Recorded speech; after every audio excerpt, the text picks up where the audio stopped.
driver, even if you're an Uber driver, a DoorDash driver, you are your own boss. You don't gotta fake it for nobody. You don't gotta fake being happy when you're not in a good mood that day. Of course, you gotta treat your Uber clients like with respect, but that's normal, right? You don't gotta like be cheerful or anything. I did Uber for like a whole year, and the reason I lasted like a full year on Uber is because I'm my own boss.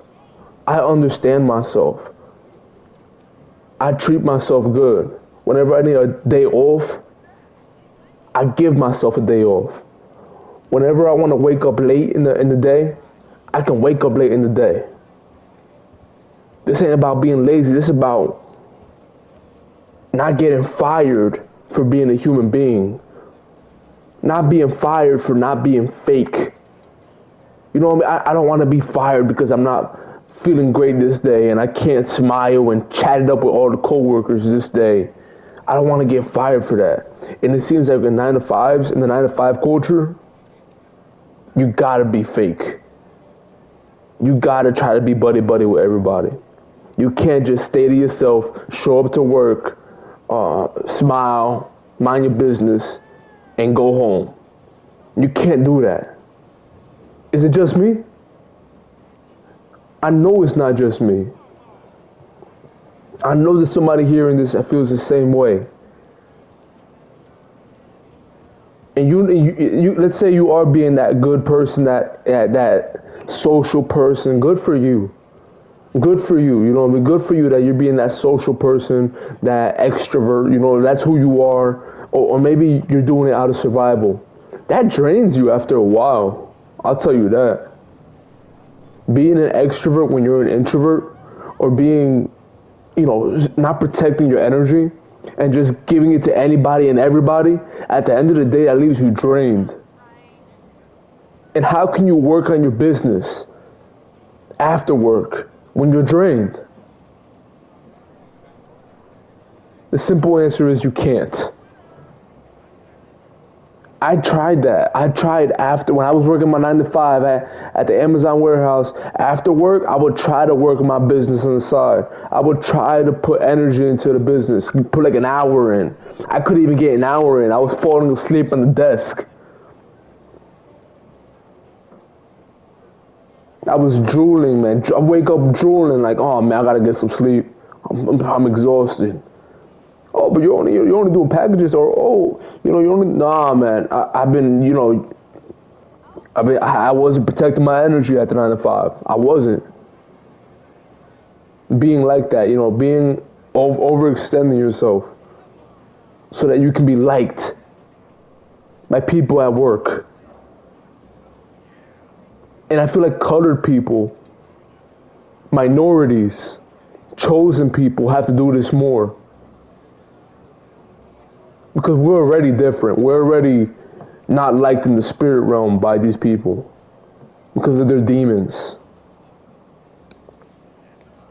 We have to try to use our magic, use our words to lullaby them, to flatter them or ease them. You know what I'm saying? You know what I mean? Does this make sense? We had to lullaby them. We had to always be in a positive tune. If we don't give them any energy, they get mad, they get curious. What's he up to? Who does he think he is? He doesn't like us because he doesn't talk to us. No. This is not how it was meant to be. But this is how it is in 9 to 5 culture, in corporate America. You have to play the program. You have to play it, whatever it is. If you're in a 9 to 5 right now, right? Brother, sister watching this, if you're in a 9 to 5 right now, let's go back to the white person. All right, let me conclude the white thought, right? Because I'm doing this free ball. I'm free balling this right here, this video. But there's a lot of gems in this. I do my best when I do my videos unscripted. This is an unscripted video. This is when I do my best. People have told me that. Hey Ray, your last video sounded scripted. Okay, I'm free balling right now. Oh, white people get away with this, man. When I was doing Uber, they fired me not because of my poor driving. which they could say I was doing poor driving. No, they fired me because I wasn't white.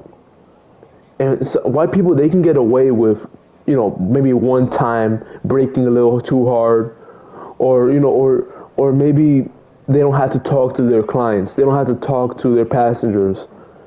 Because hey, it doesn't matter. But if a man of color does that, if a man of color doesn't overextend himself to be kind, then it seems like I have an attitude, or I'm not friendly because I'm not overextending myself to be kind.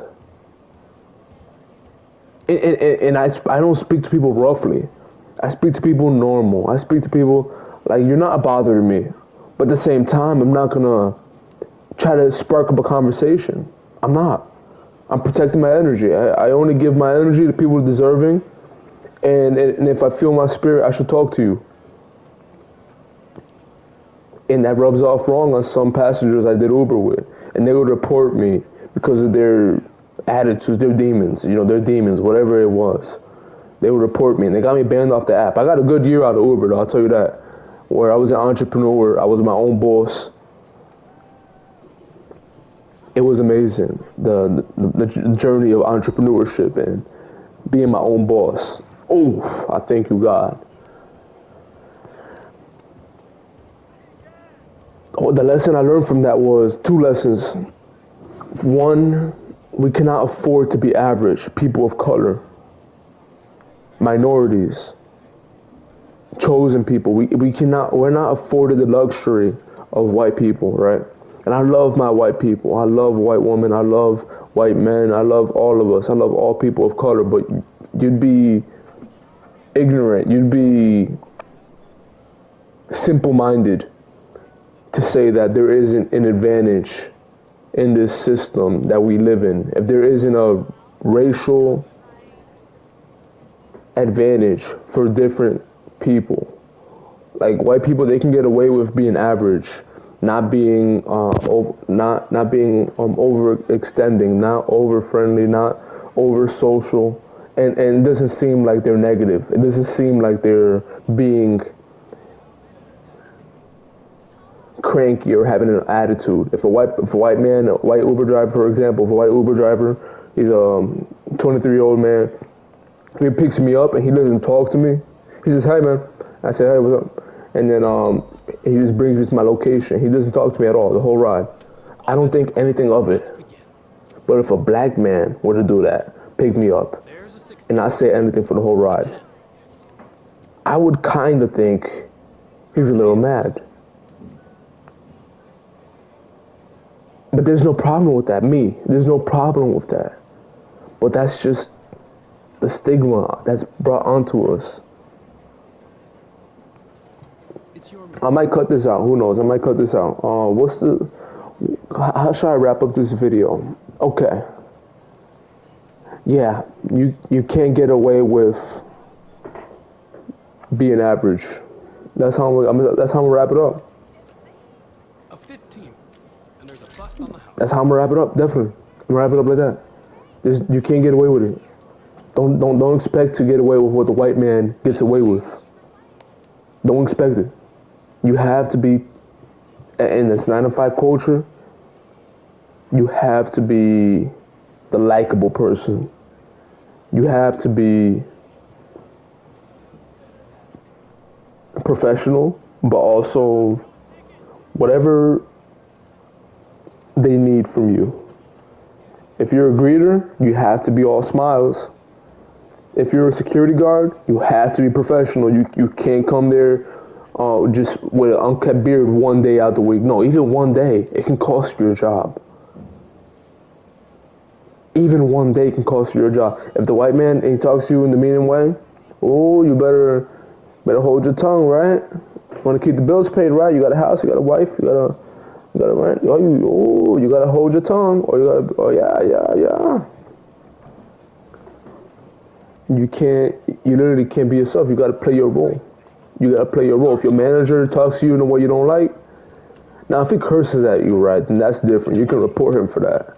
But if he talks to you in a demeaning way, would you like a card? You gotta eat it. There's a 15. Pause. No Diddy. But it's the truth, man. I'm just being real with y'all. You gotta eat it. If your manager talks to you in a demeaning way, and you count on these bills right now, you know you can't afford unemployment, you know you don't got a second job, you gotta play your role. You gotta be humble and take that if he talks to you in a demeaning way. It's your manager, man. Are you about your money, you about your money or not? If you about your money, you eat it, man. You know what I mean? You charge it to the game. Alright. You know how many years my father had to charge it to the game? When his manager would talk to him in a demeaning way? Would you like a card? He's a perfect example for me. I'm proud of him for that. He's the reason, we had a big house. We had all the good memories we had. We went to Florida. We went to Disney. We went to Orlando, Universal. All these good memories. Shout out my pops and shout out my moms too for taking that. For taking the demeaning, the disrespect and the demeaning tones and the demeaning talks from their managers. Shout out to them for taking that. And that's how it's always been for minorities and the 9-to-5 culture, for people of color in the 9-to-5 culture. That's just how it's always been, and I just want to highlight that. That's what the point of this video is. And there's multiple other points, but if you made it this far, don't give up. I'm not gonna end this on a negative Nancy, on a negative tone. Don't give up. Protect your energy, but play the game. At the same time, there should be a balance to it. You shouldn't, just drain yourself so that you can't work on your business after you're done with work. You feel me? There's a 10. Play your part in the 9-to-5. Don't overextend yourself, but don't just try to stay to yourself. Try to show up. Don't hide in the bathroom. Don't be on your phone. Show you're a hard worker. It's your move. Buy some donuts. I don't know. You know what I'm saying? If you're a person of color, you gotta do this. You buy some donuts one time, or buy a pizza one time. You know what I'm saying? I've done this. I've done all this. This is what I know what it takes to stay at a job for more than a year. But just doing it consistently is what's hard for me. That's the only thing that's hard for me. Doing it consistently. But I know what it takes, and I'm here to tell you. Yeah, I know it's exhausting, but hey, if you're tired of your situation, then you change. Then you get your business popping. If you don't got a business idea, ask God what He has for you to take care of on the earth. God already gave me my business ideas. I had to fast, and I had to obey, and really seek Him for that. He don't just talk to you. If you ask Him once, you gotta ask Him a lot of times, but for real. But it's worth it. When He gives you your business idea, write it down.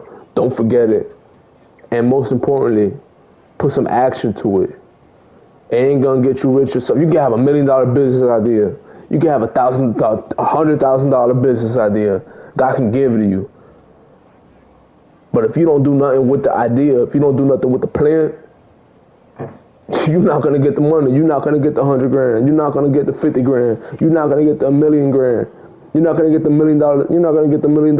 He can give you $1 million business idea. He can give you the whole blueprint.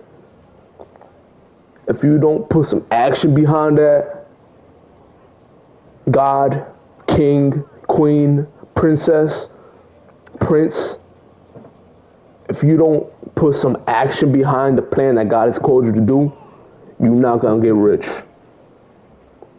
It's not God. You're not gonna see the goodness of God. You're gonna stay stuck at the 9-to-5. Person of color, you're gonna get stuck at the 9-to-5 and keep getting fired and keep transitioning from jobs to jobs. Because 9-to-5 is really, they're only meant for a couple people, and I already told you what it takes to stay in that 9-to-5 culture. But if you know that's not meant for you, then you know what you got to do.